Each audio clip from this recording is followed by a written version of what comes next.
I remember the exact moment everything changed. 10:17 a.m. I know because I was staring at the clock above Mrs. Patterson's desk, counting down the minutes until lunch, when the intercom crackled to life with that sound. You know the one, that electric pop that makes everyone look up. Code red. This is not a drill. Code red. Lock all doors immediately. Mrs. Patterson's face went white. Not pale. White. Like someone had reached inside her and pulled out all the color. She moved so fast her chair slammed into the wall behind her desk. The sound made half the class jump. She was at the door before the announcement even finished, her hands shaking so badly I could see them trembling from my seat in the third row. The lock clicked.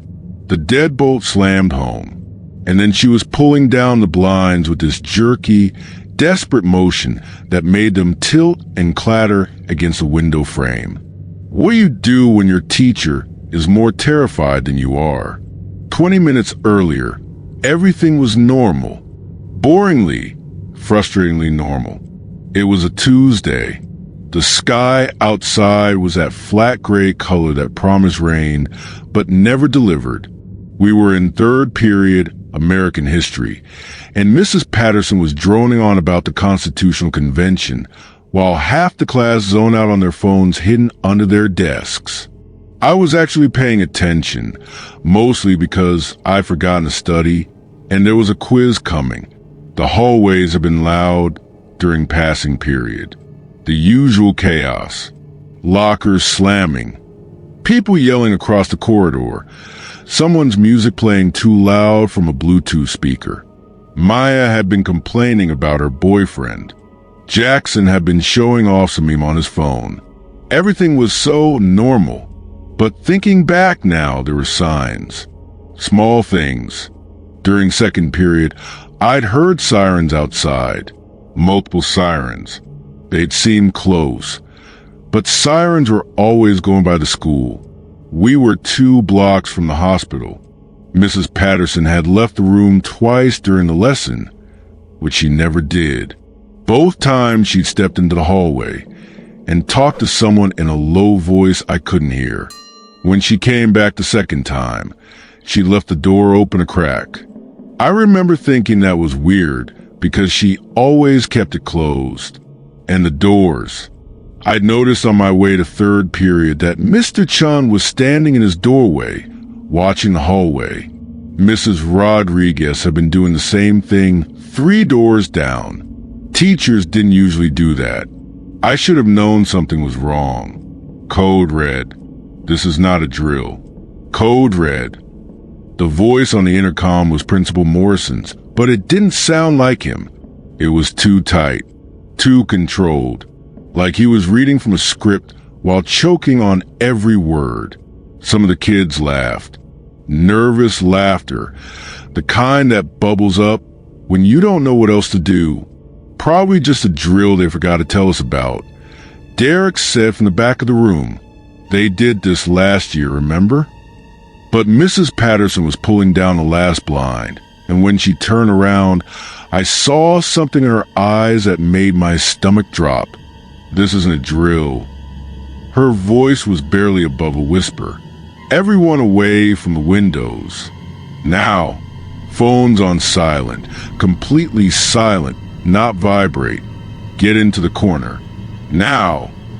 The way she said now the second time, it came out like a hiss, like she wanted to scream it, but knew she couldn't.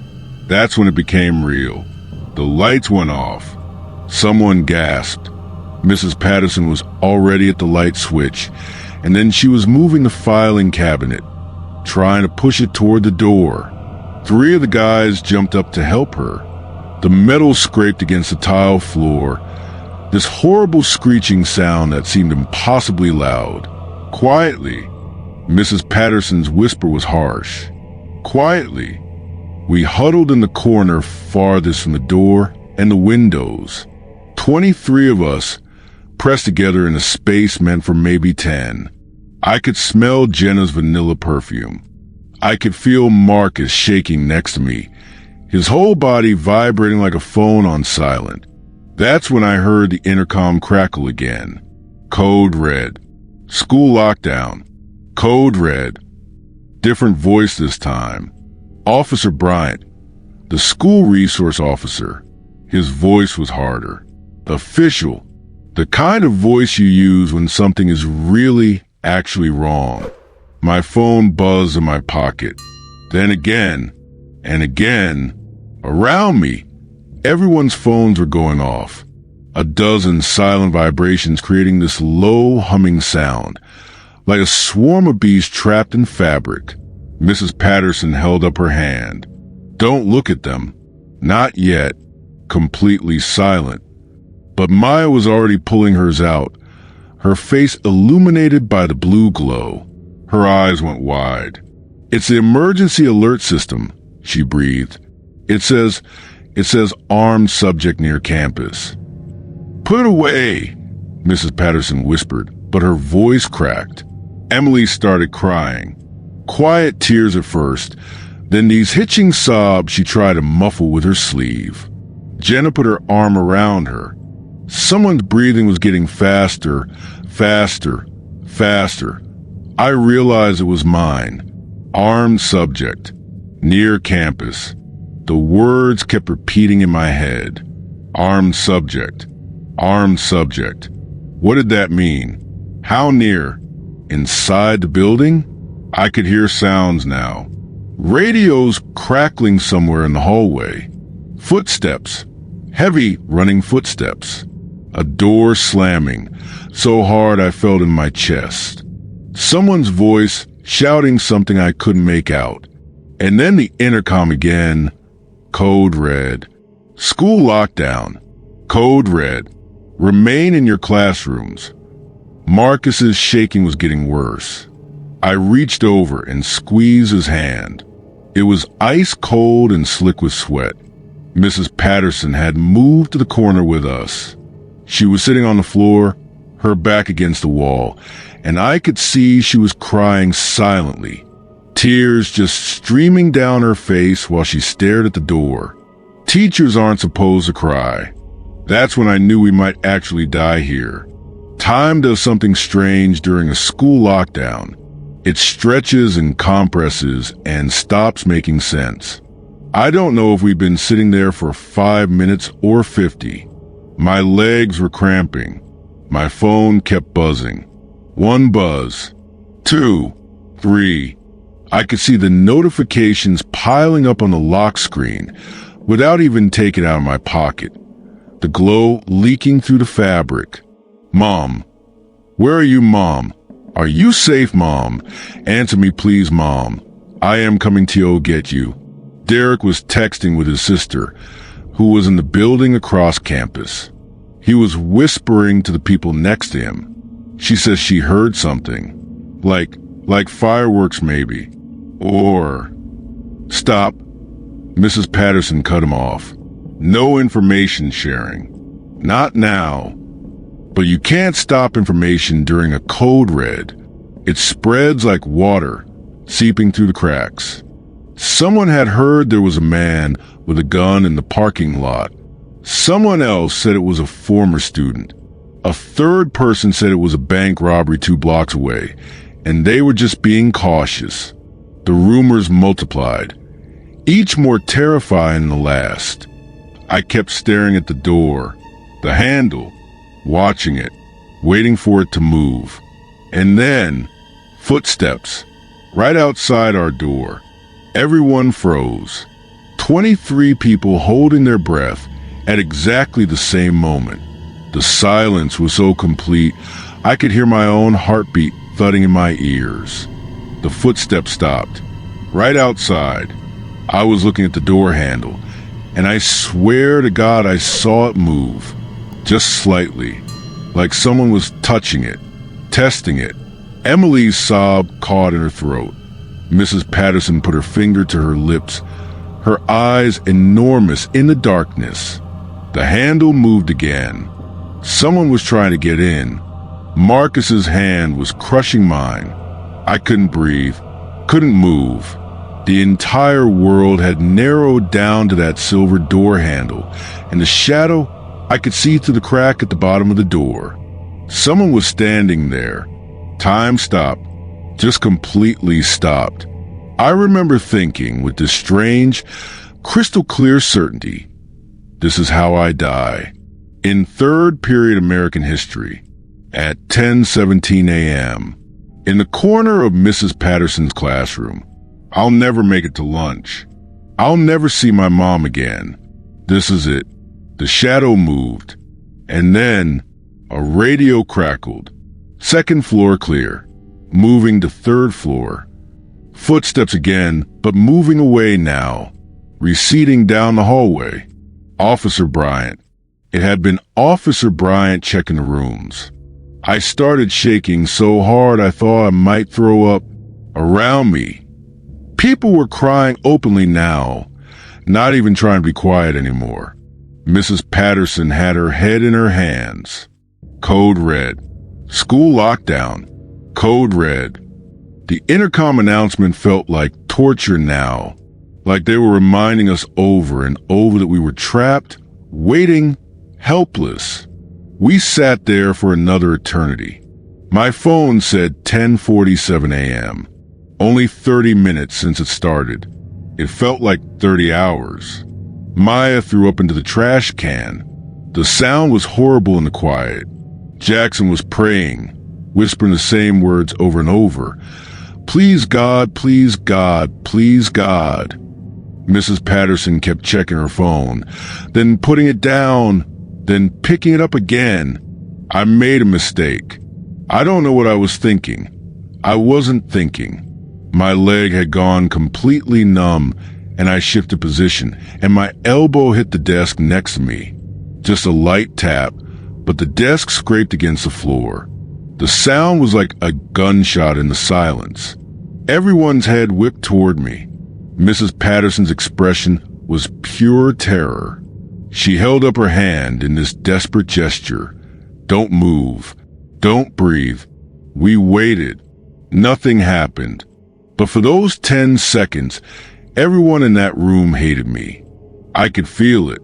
At 11:03 a.m., the intercom crackled one more time. This is Principal Morrison. The all clear has been given.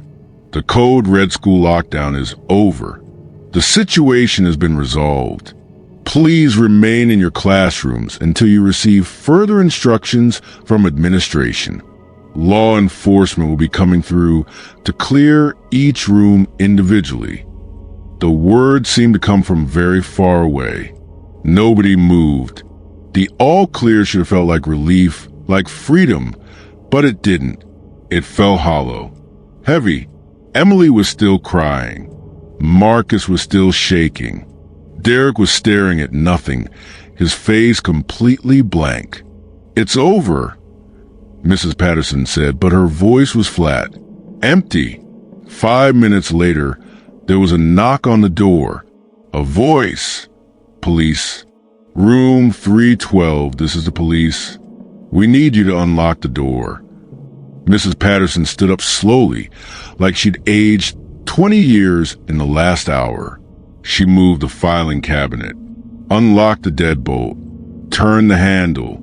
3 police officers stood in the hallway in full tactical gear, Kevlar vests, rifles. The whole hallway was full of them. Everyone okay in here? We nodded. What else could we do? There was a report of an armed individual near campus. One officer explained. The threat has been neutralized.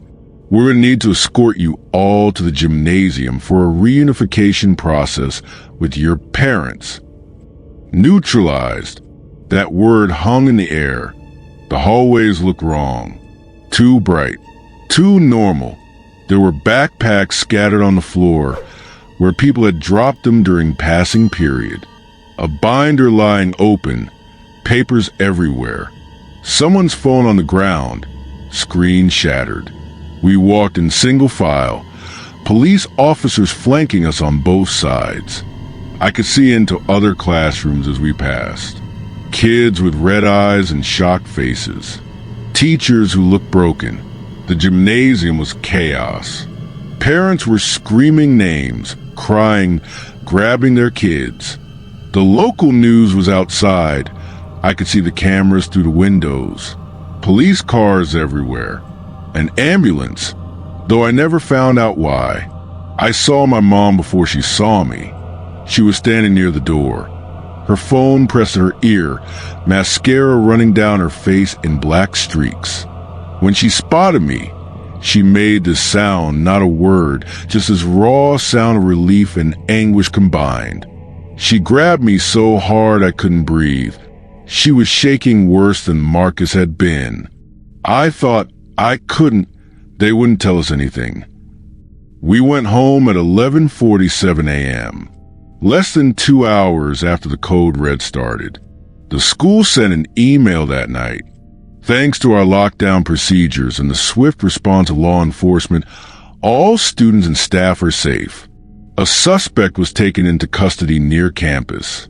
Counselors will be available tomorrow. All students and staff are safe. But that wasn't true. We weren't safe. We'd never be safe again. It's been 3 months now. They installed new locks on all the classroom doors, added security cameras, hired 2 more resource officers. They act like that fixes it. But every time the intercom clicks on, my whole body goes rigid. My heart starts racing before any sound even comes out. Every time a door slams in a hallway, I flinch. Every time someone runs past my classroom, I look at the door handle and wonder if this is a time it's real. Code red. School lockdown. Code red. Those words are carved into my brain now. I hear them when I'm trying to sleep. I hear them when I'm trying to eat lunch in the cafeteria. I hear them when I'm sitting in third period American history, watching the clock. Mrs. Patterson doesn't look the same anymore. None of us do. Emily transferred schools. Marcus sees a therapist twice a week. Derek doesn't joke around anymore. Maya jumps every time her phone buzzes. We don't talk about that day. Not really. What is there to say? I know what the official report said. A former student, recently expelled, had made threats online. He'd shown up in the parking lot with a weapon. Campus security spotted him. Police responded. He was arrested before he ever entered the building. We were never in real danger, they told us. But that's not how it felt at 10:17 a.m. when the intercom crackled to life and our teacher's face went white. Every time the intercom clicks on, I still feel like I'm back there, pressed into the corner of room 312, watching the door handle move, listening to the footsteps, wondering if I'm about to die, waiting for the code red school lockdown to become more than just words.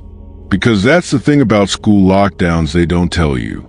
Even after the all clear is given, you're never really unlocked. You're still sitting in the dark corner, still holding your breath, still waiting for the door to open. 10:17 a.m. I'll carry that time with me forever.